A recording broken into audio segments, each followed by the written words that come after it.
The fitness space and the information that we are taught is constantly changing. So today we're going to talk about what that information is, how it's changed, and what works and what doesn't. Let's talk about it.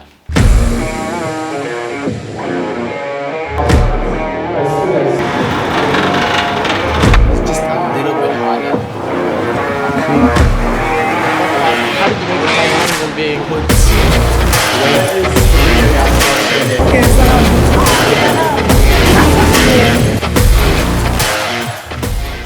Hey guys, Simanga Michael Njapa here, personal trainer and online coach. Welcome back. The shirt is very bright, it's in your face. And a part of me, I'm going to be honest, a part of me wasn't sure if I should wear this shirt because I was like, is it professional enough? Is it too loud or whatever? But it's on like my Mandela vibe and I like it. So I was like, screw it, I don't really care. I'm just going to wear it because I like it and it's comfortable. So guys, please give me a like on the video.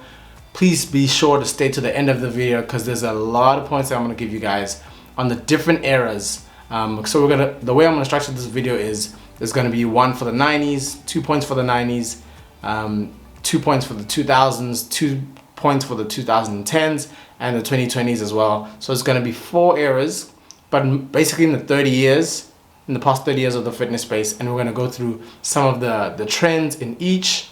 And then we're going to talk about what works, what doesn't, how you might apply different things, and so on and so forth. So here we go. Okay, so era number 1 that we're going to focus on or start with is the 90s. So here we're going to talk about aerobics. Aerobics here gained a lot of popularity thanks to people like Jane Fonda and a lot of other people. But here people were just focused on moving their bodies, but more so moving their bodies to rhythmic sounds, music of course, and moving their body to the sound of the beat and whatever. But here there was a big focus on cardiovascular health, cardiovascular movement, and fitness. Then still in the 90s, we have step aerobics. So like in the name, it says aerobics, so there's a big focus on aerobic movement again, still focusing on the cardiovascular system and cardiovascular fitness. But here the popularity was almost like reignited because there was like a step or a raised platform that they used. And I'm sure you guys have seen this in your own gyms where they use a step or a raised platform and then they do some sort of, I don't want to say dancing, but some sort of movements over the step and they incorporate the step into the workout. So those two from the 90s, I'm not mad at necessarily. If your goal is body recomposition and changing how you look in the long term, I wouldn't make those two modalities your bread and butter of your exercise. Obviously we've talked about how resistance training is so great and building muscle and all that kind of stuff is great, but again, I wouldn't necessarily be mad at those things, but just have those things that we've talked about on the channel about body recomposition in mind. But if someone likes to do those classes and if a client comes to me and they love to do those things, I'm not gonna say don't go to a dance class or whatever, because they like to do that, and they like to dance. But I just educate them and kind of let them know of, if this is your goal, this is what we have to prioritize, and then we'll have to just deprioritize this, not necessarily cut it out, but deprioritize it. Right, so if that was helpful guys, please be sure to leave a like. Make sure you give me like a comment in the comment section. Let me know what kind of modalities you guys have heard of in the 80s, in the 90s, maybe in the 50s, 60s as well, that you guys have heard of and you're like, awesome, man, this used to trend, but you didn't speak about this. So yeah, please be sure to do that. Make sure you subscribe, and on to the next point. Yes, the 2000s. Here, the advent of CrossFit got super popular, and I feel like some of these things, because maybe when South Africa and some of these things get popular in a country like America, and then it gets popular in America maybe in 2000s, and then here maybe a little bit later, but whatever. But the point here is CrossFit was more like a combination of weightlifting, gymnastic moves, but also cardiovascular stuff. You'll see maybe if you've watched the CrossFit Games or whatever, those are like some high intensity movements, those some high intensity workouts. And again, that one is more niche than a lot of the other modalities on here. I wouldn't necessarily recommend anyone really go CrossFit unless you want to be a CrossFit athlete.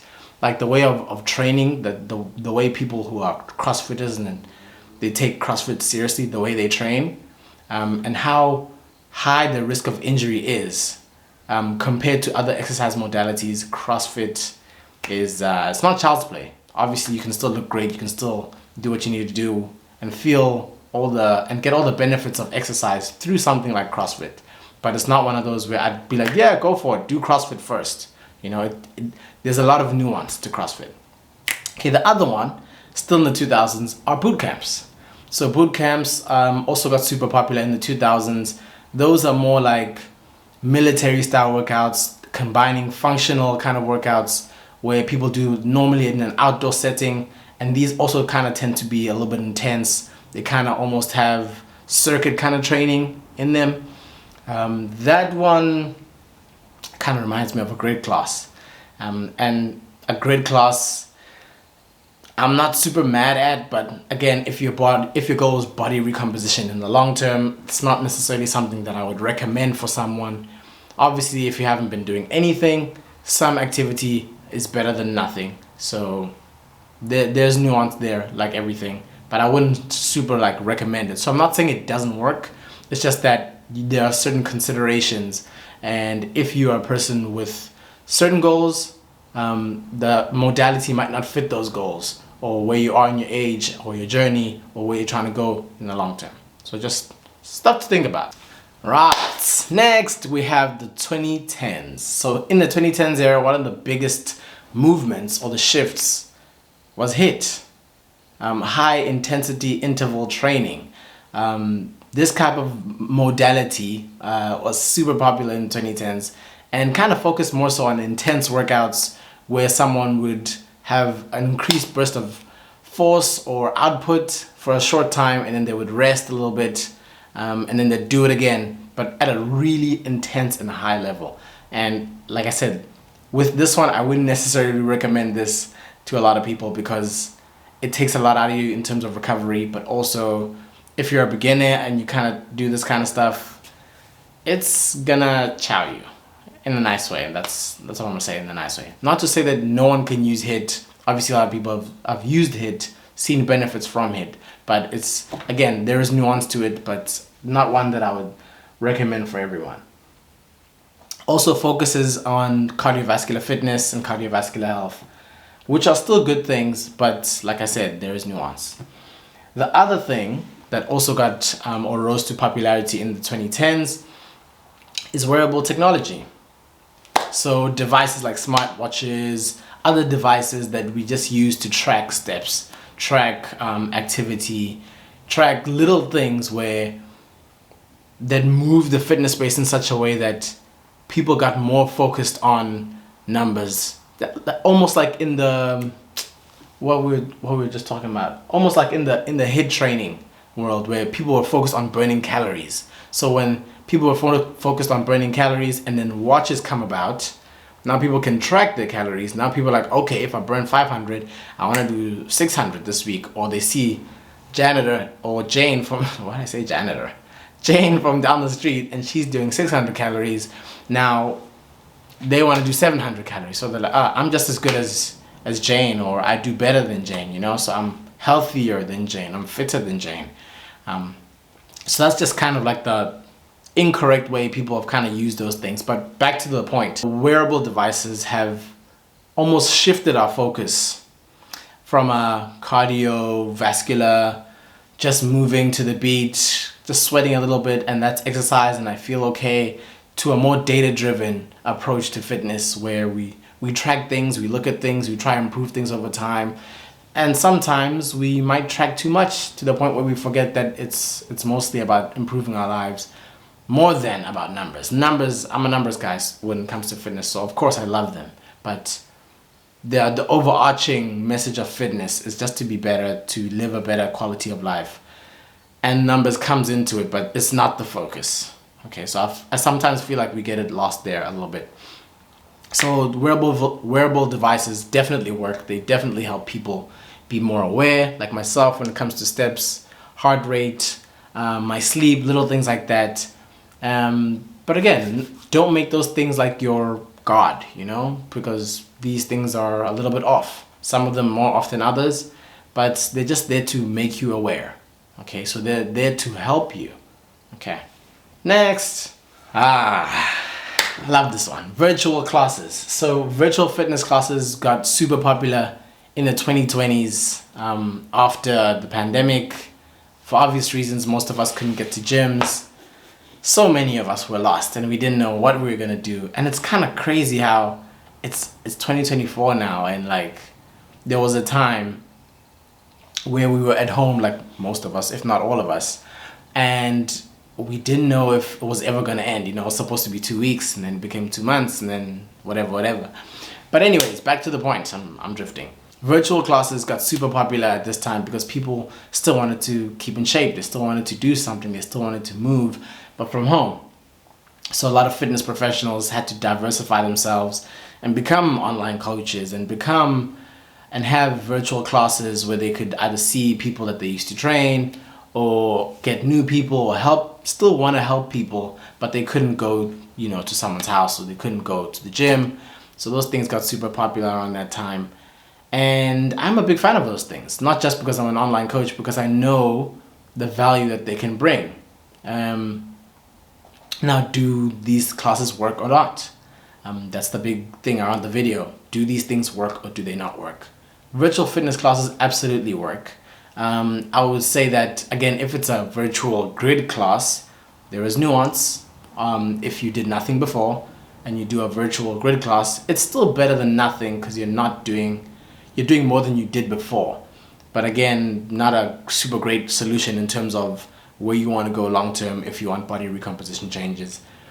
But the other online coaching routes where people, you know, focus on strength, the online coach is well versed in periodization, resistance training, biomechanics, all those kind of things. Those are super great. I love those, and I'd say I'm decent at that stuff too. So just stuff to think about. Why did I? Anyways, okay. Lastly, the 2020s, functional fitness.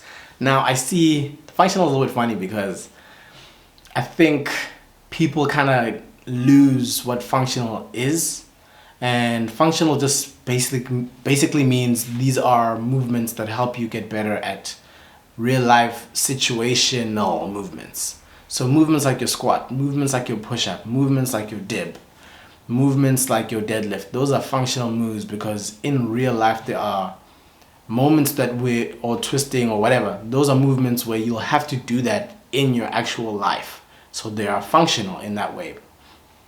Too often I see people say I'm doing a functional workout and it's this thing where they're jumping and doing all these weird movements. I'm like, I don't think that's functional, bro. That looks like some CrossFit stuff because you don't do that on a regular. You almost never do that movement.